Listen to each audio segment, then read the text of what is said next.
voulez, dans l'évocation qu'on fait un peu partout de Toulouse. Toulouse fait encore aujourd'hui figure de capitale de l'Espagne républicaine. C'est si vrai qu'il y a depuis quelques années un tourisme mémoriel à Toulouse. Moyennant, je ne sais pas, 15 ou 20 euros, on vous fait visiter tous les sites représentatifs donc, de la Toulouse républicaine, c'est-à-dire de la Sainteté donc des anarchistes à rue de Belfort, en passant par le Ciné Espoir, l'actuelle Cinémathèque, qui était le siège du Parti socialiste, et quelques autres sites, si vous voulez.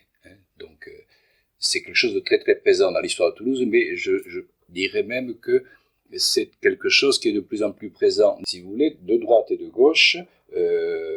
Il y a aujourd'hui une acceptation de la prise en charge de cette mémoire républicaine, et les explications sont nombreuses. Dans le fond, pourquoi ça s'est fait à partir des années 2000 ? L'interprétation qui est la mienne, elle repose sur deux grands arguments.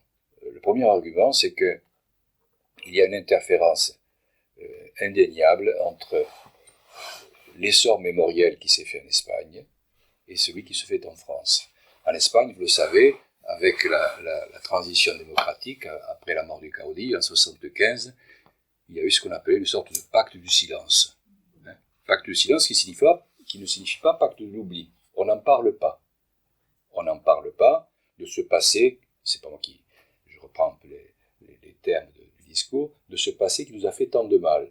Et nous allons construire une Espagne démocratique et européenne, et pour ce faire, il faut mettre sous le boisseau tout ce qui nous divise. Et ce n'est que lentement que les choses se sont faites, notamment avec l'arrivée des socialistes aux affaires en Espagne. Je rappelle quand même que dans les années 90-2000, Zapatero, président du Conseil espagnol, est le petit-fils d'un officier républicain qui a été fusillé. Et en France aussi, les choses ont beaucoup bougé. Il y a 30 ans, lorsque il y avait une manifestation d'hommage à la République espagnole, on avait le drapeau des anarchistes, on avait les communistes de l'autre côté, on avait les socialistes. Et donc, il y avait une sorte de guerre de tranchées encore, c'est-à-dire que la guerre d'Espagne continuait. Or, aujourd'hui, c'est depuis les années 2000, c'est-à-dire qu'il y a une synchronie parfaite avec l'Espagne. Eh bien, les différents mouvements qui sont nés, il y a, je les ai un peu recensés, il y a, je crois, une quinzaine d'associations qui sont nées dans les années 2000, dans tous les départements, mais elles sont nées sur une base différente. C'est une base, si vous voulez, plus consensuelle, où on n'évoque plus les débats n'en plus finir entre communistes, libertaires et socialistes, et on essaie de construire une mémoire apaisée et réconciliée. Et cette mémoire apaisée et réconciliée, c'est une mémoire qui peut être davantage entendue par les pouvoirs publics.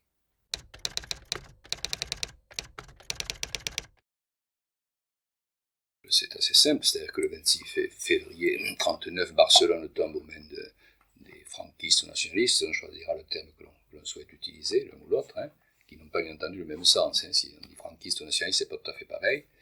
Mais si on veut rester neutre, on va dire nationaliste.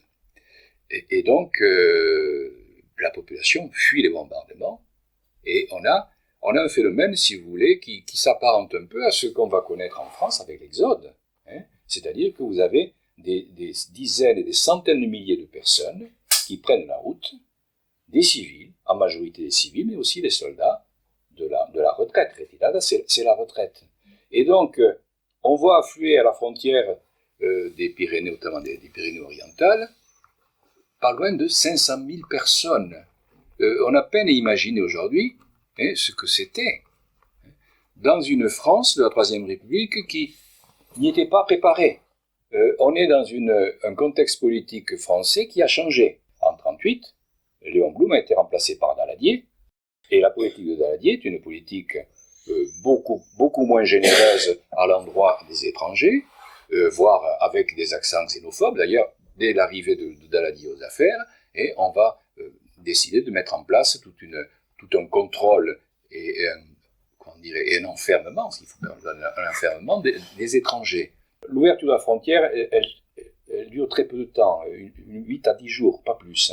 Entre le 28 janvier 1939, elle est ouverte aux civils, puis quelques jours après, elle est ouverte aux militaires, quand les militaires, les soldats passent à la frontière, ils sont désarmés, et elle est fermée, je crois, le 7 ou le 8 février. Donc vous voyez, très très peu de temps. En une dizaine de jours, il faut faire entrer et accueillir, le terme est peut-être pas juste, en tout cas recevoir donc une population qui n'est pas loin de 500 000 personnes. Alors, le dispositif est le suivant.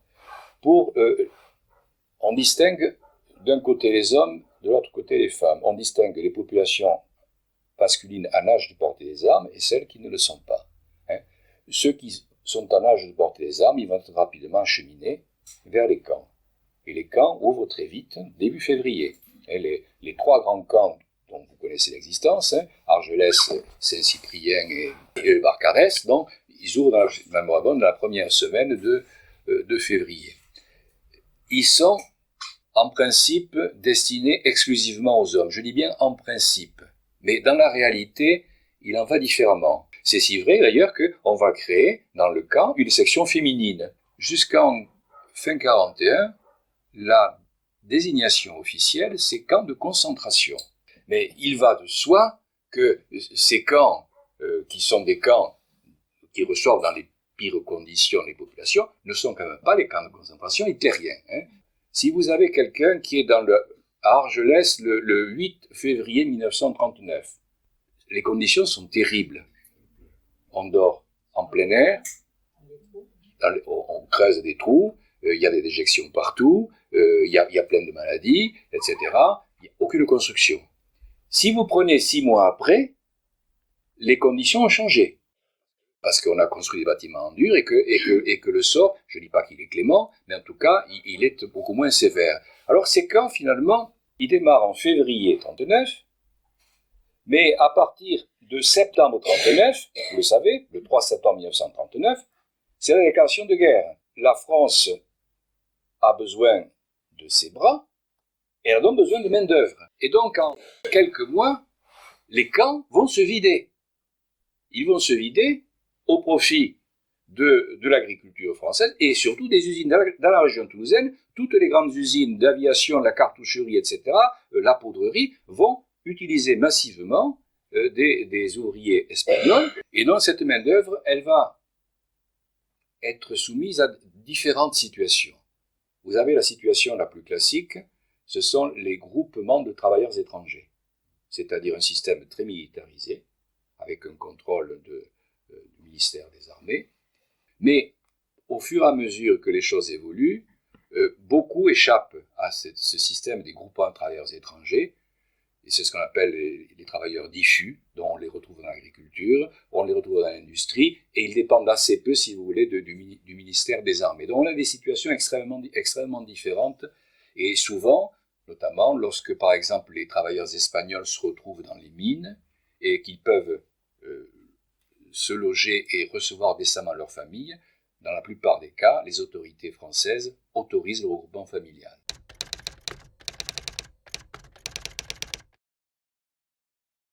C'est un point d'historiographie intéressant, c'est-à-dire que la mémoire républicaine, elle a beaucoup insisté sur l'exode, près de 500 000, mais elle évoque assez peu les retours. Et en gros, si vous voulez, sur les 470, les chiffres sont un peu discutés, entre 470 000 et 500 000 qui arrivent en France, un an après, plus de 300 000 sont repartis. La majorité sont repartis. Alors pourquoi ? Parce qu'il s'agit de civils, de femmes et enfants, et que ces civils n'ont pas à craindre la répression du régime, mais aussi parce que le régime de Franco, qui a besoin de main-d'œuvre, fait une propagande, y compris dans les institutions françaises, en disant « N'ayez aucune crainte, si vous avez été soldat et que vous n'avez pas eu de responsabilité, il ne vous arrivera rien. » Ce qui n'était pas toujours sûr, parce que beaucoup l'ont appris à leurs dépens. Il faut aussi quand même rappeler qu'un certain nombre d'entre eux ont été incorporés soit dans la Légion étrangère, soit dans les groupements de militaires étrangers, qu'ils ont combattu dans la campagne de France, qu'un certain nombre sont morts, et quant à ceux qui ont été faits prisonniers, on les a mis dans des stalags, mais ensuite les Allemands les ont sélectionnés, les Espagnols, et les ont expédiés à Mauthausen. Et donc, un certain nombre d'Espagnols républicains qui avaient combattu pendant la campagne de France ont terminé à Mauthausen et un certain nombre d'entre eux, plusieurs centaines, ont été gazés.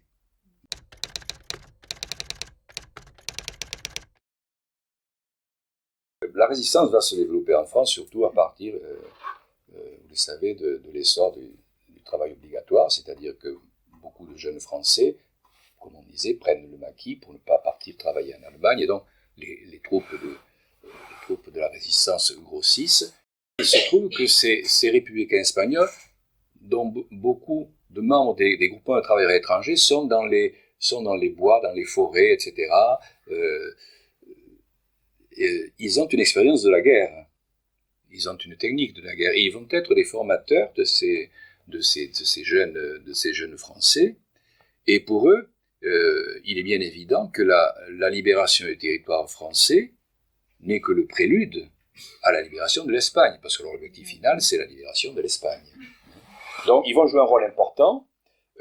Beaucoup de villes de nos régions, en Ariège notamment, des villes comme Foix, je crois Pamiers, Bagnères de Bigorre dans les Hautes-Pyrénées et Toulouse, eh bien, les républicains espagnols y ont joué un rôle important qui a été quelque peu par la suite occulté.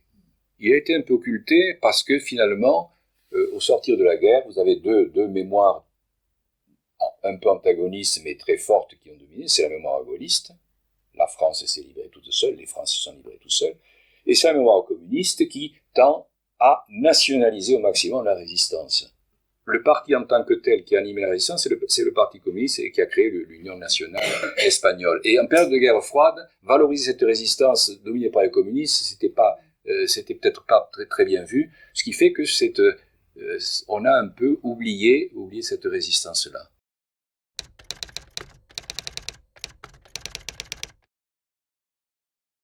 Encore une fois, si vous voulez, le nombre ne dit sans doute pas suffisamment la place qu'ils occupent à Toulouse.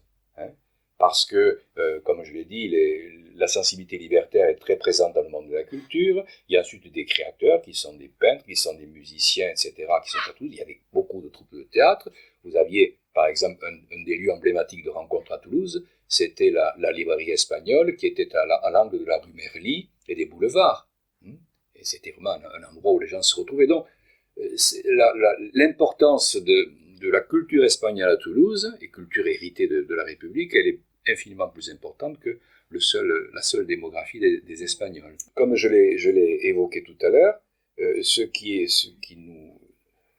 attire l'attention de l'historien, c'est encore une fois ce développement, cette effervescence de la mémoire publique.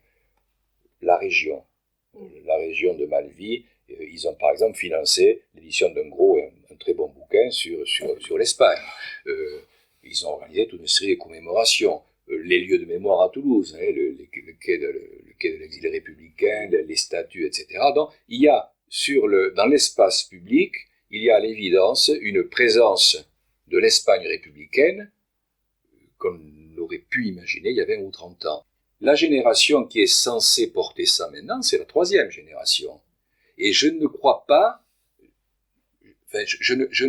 qu'elle soit aussi résolue que l'était la deuxième génération, encore que, comme je l'ai souligné, il y a beaucoup d'associations qui se sont créées dans les années 2000, un peu partout, tous les départements ont ces associations de mémoire républicaine.